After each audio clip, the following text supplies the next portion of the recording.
మొత్తం రాష్ట్రాన్ని ఓల్డ్ సిటీని ఫ్యూచర్ సిటీ అంటున్నావు కదా, ఫ్యూచర్ సిటీలో విశాలమైన రోడ్లు, చెట్లు, గ్రీనరీ అంటున్నావు కదా, అవి మిగతా చెట్లు కూడా ఎందుకు చేస్తలేవు? అక్కడ ఉన్నటువంటి లోకల్ పీపుల్ మాట్లాడి, ఇప్పుడు ఎగ్జిస్టింగ్ సిటీ రామ్ నగర్ ఉంది, ఇంకో నగర్ ఉంది, ఓల్డ్ సిటీ ఉంది, అక్కడ కూడా విశాలమైన రోడ్లు చేయి.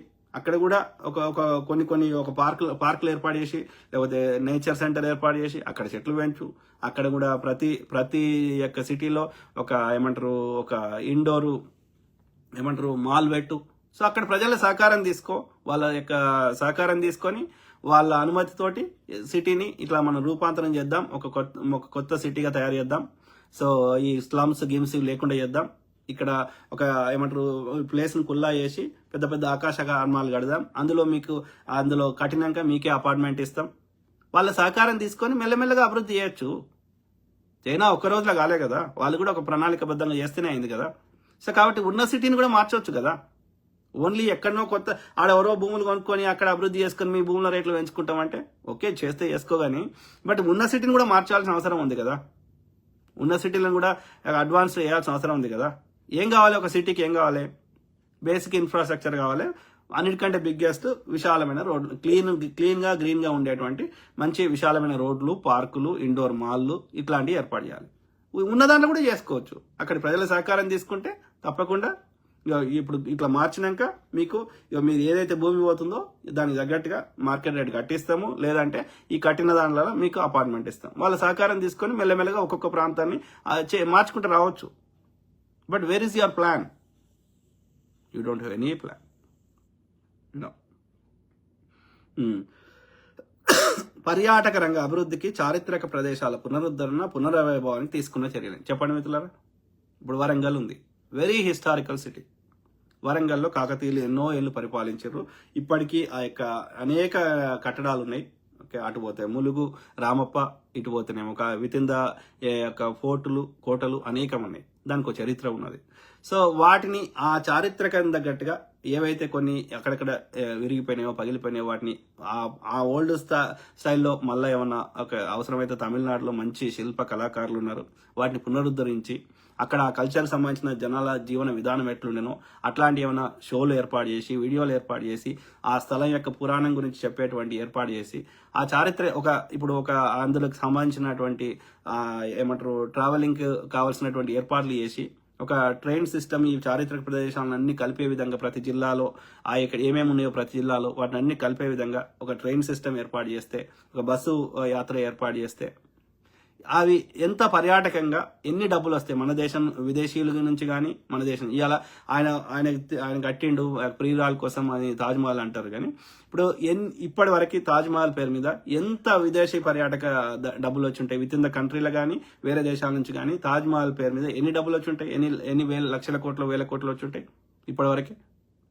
సో అట్లా ఎన్నో చారిత్రక ప్రదేశాలు ఉన్నాయి. కరీంనగర్లో అనేకం ఉన్నాయి, అట్లా ప్రతి జిల్లాలో ఉన్నాయి. సో వాటిని నువ్వు వాటిని ఆ యొక్క ఓల్డ్ స్టైల్కి ఏడికి పునరుద్ధరించినావు? వాటికి ట్రాన్స్పోర్ట్ సిస్టమ్ ఏడుంది, వాటికి మార్కెటింగ్ ఏడుంది? ఇప్పుడు హైదరాబాద్ తీసుకో. ఇప్పుడు హైదరాబాద్ చార్మినార్ ఉంది.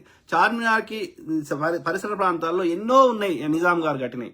ఆడ మక్కా మసీద్ ఉంది, ఇక్కడ పైగా ప్యాలెస్ ఉంది, ఆడ ఫలక్నుమా ప్యాలెస్ ఉంది, ఆ యొక్క చౌమల్లా ప్యాలెస్ ఉంది, ఆడ చుట్టూ 4 ద్వారాలు ఉన్నాయి. సో చార్మినార్ని తాజ్మహల్ లాగా చేయడం సాధ్యం కదా? మీరు చెప్పండి. చార్మినార్ చుట్టూ ఎన్ని షాపులు ఎత్తేసి 4 ద్వారాలు ఉన్నాయి కదా, ఆ 4 ద్వారాల లోపల ఈ పబ్లిక్ ప్లేస్ ఓన్లీ నిజాం చారిత్రక ప్లేసులు, లేకపోతే ఆడ పెద్ద పెద్ద స్టార్ హోటళ్ళు అట్లాంటివి ఏమైనా కట్టేసి, లేకపోతే స్టార్ ఏదైనా పర్యాటక ప్రాంతాలు ఎట్లుంటాయో ఒక తాజ్మహల్ లాగా చార్మినార్ చేయరాదా? ఇప్పుడు తాజ్మహల్ చుట్టూ పరిసర ప్రాంతాలకు పోతే ఏ పబ్లిక్ వెహికల్ ఉండదు, అన్ని ఎలక్ట్రిక్ అవి చిన్నవి పోతాయి. ఓకే, ఎక్కడ ఈ షాపులు గీపులు ఉండవు తాజ్మహల్ చుట్టూ. సో అట్లా మన తాజ్మహల్. సో ఆ విధంగా చార్మినార్ని చేయొచ్చు. నిజాం కట్టిన అనేక ఇప్పుడు సాలార్ జంగ్ ఇవన్నీ కలుపుతూ ఒక బస్సు టూర్ కానీ ట్రైన్ టూర్ కానీ చేసుకుంటే వాడు ఒక్క టికెట్ తీసుకున్నాడంటే వాడికి మొత్తం హైదరాబాద్ యొక్క మొత్తం అన్ని ఫేమస్ ప్లేస్లని తిప్పుకొస్తే వాడు నువ్వు 10,000 రేటు పెట్టు, 5,000 రేటు పెట్టు కట్టి మొత్తం చూడడానికి, ఇప్పుడు రామోజీ హిల్స్ పోయి చూడడానికి వాడు రామోజీ హిల్స్ ఎక్కితే వాడు బస్సు టూర్ పెడితే రామోజీ హిల్స్ మొత్తం తిప్పుతాడు కదా వాడు. అట్లా నువ్వు ఈ నిజాం గారు కట్టిన చారిత్రక ప్రదేశాలు అన్ని కలిపితే హైదరాబాద్లో నిజాం కానీ కుతుబ్ షాయిల్ కానీ, సో నీకు ఒక పర్యాటకంగా ఎన్ని డబ్బులు వస్తాయి? చార్మినార్ ఒక ఏజ్ అయిపోయి కూలిపోయింది అనుకో, దాని స్థానంలో ఇంకో రెప్లికా కడతాం కదా, చరిత్ర అనేది ఒడగొట్టుకోం కదా.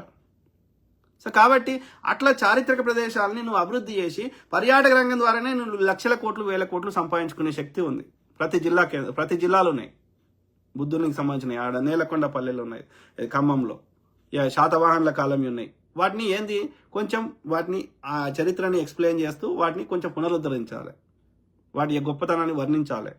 అట్లనే ఇవాళ నిజాంల కాలంలో పరిపాలన ఎట్లుండేది, లేకపోతే అక్కడ ఇప్పుడు కాకతీయుల కాలంలో కథకళి అనేది ఒక ఫేమస్, వాళ్ళ ఆర్ట్ ఫామ్ ఎట్లుండేది, లేకపోతే అక్కడ ప్రజల జీవన విధానం ఎట్లుండేది, ఆ డ్రెస్సులు వేసి అట్లా ఒక చారిత్రకారులను పట్టుకొని అప్పుడు ఎట్లుండేది జీవన విధానాన్ని ఒక యాక్ట్ రూపంలో అక్కడ ఒక డైలీ ఒక 2-3 షోస్ పెడితే ఎంతమంది వచ్చి చూసిపోతారు, ఎన్ని డబ్బులు వస్తాయి?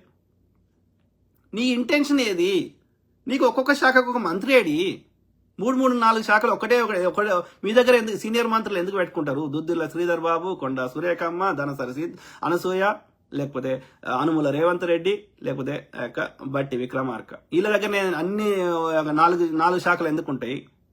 మిగతా వాళ్ళు ఏం పాపం చేసిర్రు? యశస్విని రెడ్డికి ఒకటి, యంగ్ టాలెంట్కి ఒకటి ఇవ్వచ్చు, లేదా బీర్లా ఐలన్నకి ఒకటి ఇవ్వచ్చు, ఇంకా అనేక మంది ఉన్నారు కదా. మీ తాపేదారులకు ఎందుకు ఇవ్వాలి? మనిషికో శాఖ ఇస్తే ఏం పోయింది? వాళ్ళు కూడా కాంగ్రెస్ పార్టీ ఎమ్మెల్యేలే కదా.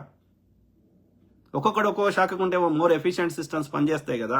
డాక్టర్ వైఎస్ రాజశేఖర రెడ్డి గారు ఆమెకు ఇచ్చిండు కదా సబితా ఇంద్రారెడ్డికి హోంశాఖ. ఇప్పుడు ముఖ్యమంత్రి గారు తర్వాత విద్యాశాఖ మంత్రి, హోంశాఖ మంత్రి, ఇంకో శాఖ ఉండొచ్చు. ఆయన బట్టి గారు ఉప ముఖ్యమంత్రి, తర్వాత విద్యుత్ శాఖ మంత్రి, ఇంకోటి ఏదో ఉంది మర్చిపోయినా, 3 శాఖలు ఉన్నాయి. దుద్దులు అందరూ అట్లనే. ఎందుకు? ఏం అవసరం? మనిషికో శాఖ ఇస్తే ఏం పోయింది? I don't understand.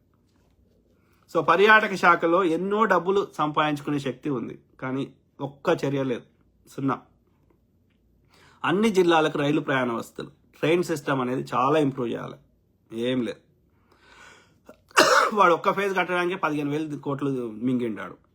వాడు ఇన్ని రోజులు కాలయాపన చేసిండు. మళ్ళీ వానికి 15,000 కోట్లు ఇచ్చి ఇప్పుడు మళ్ళీ 2వ ఫేజు 3వ ఫేజ్ కట్టాలంటే మళ్ళీ 15,000 కోట్లు అవుతాయి. 30,000 కోట్లు. ఎన్నేళ్ళు నీ మెట్రోలో నడిపితే నాకు 30,000 కోట్లు నా పెట్టిన పెట్టుబడి వస్తుందో భగవంతుని తెలుసు. ఇది పరిస్థితి. వాడు దోసుకున్నాడు 15,000 కోట్లు. వాడు ఎలాంటి వాడు. మన నగరాలను, పట్టణాలను మరియు గ్రామాలను పరిశుభ్రంగా ఉంచడానికి పారిశుద్ధ్య కార్మికులు 0 టెక్నాలజీ. గంతే చీపురు పట్టాలి, గదే ఉడవాలి, గంతే. వాళ్ళు అందుకే చదువుకున్న వాళ్ళని హైర్ చేసుకొని ప్రాపర్ ట్రైనింగ్ ఇస్తే మోర్ ఎఫిషియెంట్ సిస్టమ్స్ పనిచేస్తాయి. ప్రభుత్వం ఇప్పుడు ఈ 10 లక్షల మందిలో 4 లక్షలు ఉంటే సరిపోతుంది. మిగతా 6 లక్షల మందిని కూర్చుండేయటమే చెప్తున్నాం మనం. సో అంటే వాళ్ళకి టెక్నాలజీ రావాలి. అంటే ప్రతి దగ్గర చదువుకున్నోడే కావాలి. అన్ని white collar jobs, there is no blue collar job. అధికార జనాభా మరియు ఇంతకుముందు చెప్పిన అదే వికేంద్రీకరణ చేయాలి. ప్రతి జిల్లా హైదరాబాద్లోనే అన్ని ఉండకూడదు. ఓకే, హైదరాబాద్లో ఏమేమి ఉన్నాయో అన్ని మిగతా జిల్లా కేంద్రాల్లో కూడా ఉండాలి. ఆ స్థాయికి వాటి బ్రాంచ్లని అవి అన్నీ ఏర్పాటు చేయాలి. అందుకు ఏం చర్యలు తీసుకున్నాడు? ఓకే, 0. ట్రాఫిక్ ఇబ్బందులు, ట్రాఫిక్ తగ్గడానికి ఏం చర్యలు తీసుకున్నాడు? పాదచారులు సపరేట్గా నడవడానికి ఏం తీసుకున్నాడు? పెద్ద వాహనాలు ఇచ్చి చిన్న వాహనాలను గుద్దితే గుద్దకుండా ఉండాలంటే చిన్న వాహనాలకు పెద్ద వాహనాలకు మధ్యలో ఆ యొక్క పెద్ద వాహనాలు ప్రజలు ఉండే దగ్గరికి చిన్న వాహనాలు ఉన్న దగ్గర రాకుండా ట్రక్కులు, లారీలు, బస్సులు వాటికి సపరేట్ రౌట్ ఏర్పాటు చేయడానికి ఏం చర్యలు తీసుకున్నాం? 0%. సో నేరాల నివారణకు బాగా చదువుకున్న పోలీసు వాళ్ళని చదువుకున్నవాడిని ఎందుకు హైర్ చేసుకుంటలేవు? చదువుకోనోని కానిస్టేబుల్, వానికి రాజ్యాంగం అంటే తెలియదు, చట్టం అంటే తెలియదు, మను తెలియదు, మశానం తెలియదు, వానికి ఏం తెలియదు. ఊర్లేని పేర్లని అంతమందిని 80,000 మందిని పోలీసు వాళ్ళని, కానిస్టేబుల్, బోన్స్టేబుల్ని హైర్ చేసుకుంటే ఏమొస్తుంది? ఆఫీసర్ని హైర్ చేసుకో, ఎడ్యుకేటెడ్ పీపుల్ అని. So then they can give more efficient policing కదా. ఇక ప్రభుత్వ ఉద్యోగులకి అయితే బెనిఫిట్లు వాళ్ళు ఏం అడిగితే అది ఇస్తుకుంటూ పోతూనే ఉన్నాడు. ఎందుకు ఇస్తున్నావు? మరి నీ ఇంట్లోకి వెళ్ళి ఇస్తున్నావా? మా పైసలు కదనయ్యా.